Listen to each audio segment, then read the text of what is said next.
ಗೃಹಲಕ್ಷ್ಮಿ ಯೋಜನೆ ಹಣ ಪಡೆಯೋಕೆ ಇನ್ನು ಮುಂದೆ ನಿಮ್ಮ ಬಳಿ ಇರಬೇಕು ಪಿಂಕ್ ಕಾರ್ಡ್. ಇದರ ಬಗ್ಗೆ ಕಂಪ್ಲೀಟ್ ಮಾಹಿತಿ ಇಲ್ಲಿದೆ ನೋಡಿ. ನೀವು ಚಾನಲ್ಗೆ ಹೊಸಬರಾಗಿದ್ದರೆ ಸಬ್ಸ್ಕ್ರೈಬ್ ಆಗಿ ಮತ್ತು ವಿಡಿಯೋ ಇಷ್ಟ ಆದರೆ ಲೈಕ್ ಮಾಡಿ. ಗೃಹಲಕ್ಷ್ಮಿ ಯೋಜನೆಯ ಮೂಲಕ ಪ್ರತಿ ತಿಂಗಳು ಫಲಾನುಭವಿ ಮಹಿಳೆಯರ ಖಾತೆಗೆ 2,000 ರೂಪಾಯಿ ಜಮಾ ಮಾಡಲಾಗುತ್ತಿದೆ. ಪ್ರತಿಯೊಂದು ಮಹಿಳೆಯ ತಿಂಗಳ ಸಣ್ಣ ಪುಟ್ಟ ಖರ್ಚುಗಳಿಗಾಗಿ ಈ ಹಣ ನಿಜಕ್ಕೂ ಬಹಳ ಪ್ರಯೋಜನಕಾರಿಯಾಗಿದೆ ಎನ್ನಬಹುದು. ಈಗಾಗಲೇ 4 ಕಂತಿನ ಹಣ ಬಿಡುಗಡೆ ಮಾಡಲಾಗಿದೆ. 20%ನಷ್ಟು ಮಹಿಳೆಯರ ಖಾತೆಗೆ ಹಣ ಬಾರದೇ ಇದ್ದರೂ 80%ನಷ್ಟು ಮಹಿಳೆಯರು ಈ ಯೋಜನೆಯ ಪ್ರಯೋಜನವನ್ನು ಪಡೆದುಕೊಂಡಿದ್ದಾರೆ. ಸ್ವಲ್ಪ ವಿಳಂಬವಾಗಿಯಾದರೂ ಫಲಾನುಭವಿಗಳ ಖಾತೆಗೆ ಹಣ ವರ್ಗಾವಣೆ ಆಗುತ್ತದೆ ಎಂದು ಸರ್ಕಾರ ಭರವಸೆ ನೀಡಿದೆ. ಗೃಹಲಕ್ಷ್ಮಿ ಯೋಜನೆಗೆ ಸಂಬಂಧಪಟ್ಟ ಹಾಗೆ ಮತ್ತೊಂದು ಹೊಸ ಅಪ್ಡೇಟನ್ನು ಸರ್ಕಾರ ಕೊಟ್ಟಿದೆ. ಗೃಹಲಕ್ಷ್ಮಿ ಯೋಜನೆಯ ಹಣದ ಬಗ್ಗೆ ಪ್ರತಿ ತಿಂಗಳು ಮಹಿಳೆಯರು ಇನ್ನು ಮುಂದೆ ಮಾಹಿತಿ ಪಡೆದುಕೊಳ್ಳಲು ಕಷ್ಟಪಡಬೇಕಾಗಿಲ್ಲ. ಯಾವ ಬ್ಯಾಂಕಿಗೆ ಹೋಗಬೇಕಾಗಿಲ್ಲ. ಇದೊಂದು ಕಾರ್ಡ್ ಅವರ ಬಳಿ ಇದ್ದರೆ ಸುಲಭವಾಗಿ ಮೊಬೈಲ್ನಲ್ಲಿಯೂ ಕೂಡ ಹಣದ ಬಗ್ಗೆ ಮಾಹಿತಿ ಪಡೆಯಬಹುದಾಗಿದೆ. ಪಿಂಕ್ ಕಾರ್ಡ್ ವಿತರಣೆ.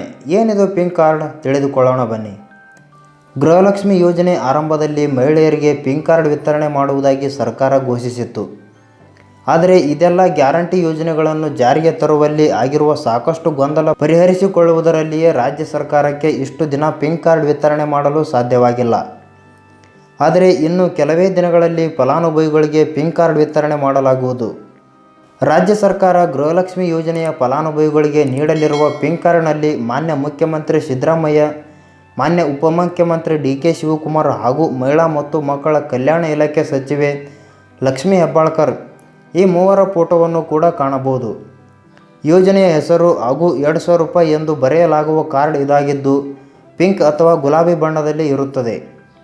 ಪಿಂಕ್ ಕಾರ್ಡ್ನಿಂದ ಆಗುವ ಪ್ರಯೋಜನ ಏನು? ಗೃಹಲಕ್ಷ್ಮಿ ಯೋಜನೆಯ ಫಲಾನುಭವಿ ಮಹಿಳೆಯರು ತಮ್ಮ ಬಳಿ ಪಿಂಕ್ ಕಾರ್ಡ್ ಇಟ್ಟುಕೊಂಡರೆ ಪ್ರತಿ ತಿಂಗಳು ಜಮಾ ಆಗುವ ಹಣದ ಬಗ್ಗೆ ಮಾಹಿತಿ ಪಡೆಯಬಹುದು. ಈ ಕಾರ್ಡ್ನಲ್ಲಿ ಒಂದು QR ಕೋಡ್ ಇರುತ್ತದೆ.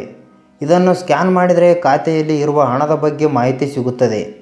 ಜೊತೆಗೆ ಗೃಹಲಕ್ಷ್ಮಿ ಯೋಜನೆಗೆ ಸಂಬಂಧಪಟ್ಟ ಹೊಸ ಅಪ್ಡೇಟ್ ತಿಳಿದುಕೊಳ್ಳಬಹುದು. ಅಲ್ಲದೆ ಪ್ರೆಸೆಂಟ್ ಸ್ಟೇಟಸ್ ಚೆಕ್ ಎನ್ನುವ ಆಯ್ಕೆಯನ್ನು ಕಾಣಬಹುದು. ಪಿಂಕ್ ಕಾರ್ಡ್ ಪಡೆಯಲು ಅರ್ಜಿ ಸಲ್ಲಿಸಬೇಕೇ? ಈಗಾಗಲೇ ಗೃಹಲಕ್ಷ್ಮಿ ಯೋಜನೆಗೆ ಅರ್ಜಿ ಸಲ್ಲಿಸಿ ಹಣ ಬರುವಂತೆ ಮಾಡಿಕೊಳ್ಳಲು ಸಾಕಷ್ಟು ಮಹಿಳೆಯರು ಕಷ್ಟಪಟ್ಟಿದ್ದಾರೆ.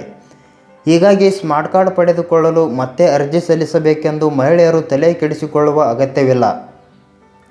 ನೀವು ಅರ್ಜಿ ಸಲ್ಲಿಸಲು ಎಲ್ಲಿಯೂ ಹೋಗಬೇಕಾಗಿಲ್ಲ. ಸ್ವತಃ ನಿಮ್ಮ ಮನೆ ಬಾಗಿಲಿಗೆ ಬಂದು ಈ ಕಾರ್ಡ್ ವಿತರಣೆ ಮಾಡುತ್ತಾರೆ ಎಂದು ಮಹಿಳಾ ಮತ್ತು ಮಕ್ಕಳ ಕಲ್ಯಾಣ ಸಚಿವೆ ಲಕ್ಷ್ಮೀ ಹೆಬ್ಬಾಳ್ಕರ್ ಅವರು ಮಾಹಿತಿ ನೀಡಿದ್ದಾರೆ.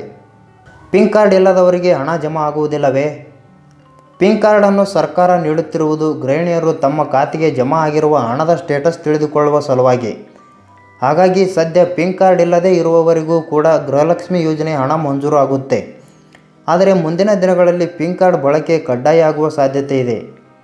ಹಾಗಾಗಿ ಮನೆ ಬಾಗಿಲಿಗೆ ಆಶಾ ಕಾರ್ಯಕರ್ತೆಯರು ಪಿಂಕ್ ಕಾರ್ಡ್ ತೆಗೆದುಕೊಂಡು ಬಂದಾಗ ಅದನ್ನು ಪಡೆದುಕೊಂಡು ಜೋಪಾನವಾಗಿಡಿ. ಈ ಕಾರ್ಡ್ ಬಗ್ಗೆ ನಿಮಗೆ ಏನನಿಸುತ್ತದೆ ಕಮೆಂಟ್ ಮಾಡಿ ಮತ್ತು ವಿಡಿಯೋ ಇಷ್ಟ ಆದರೆ ಲೈಕ್ ಮಾಡಿ.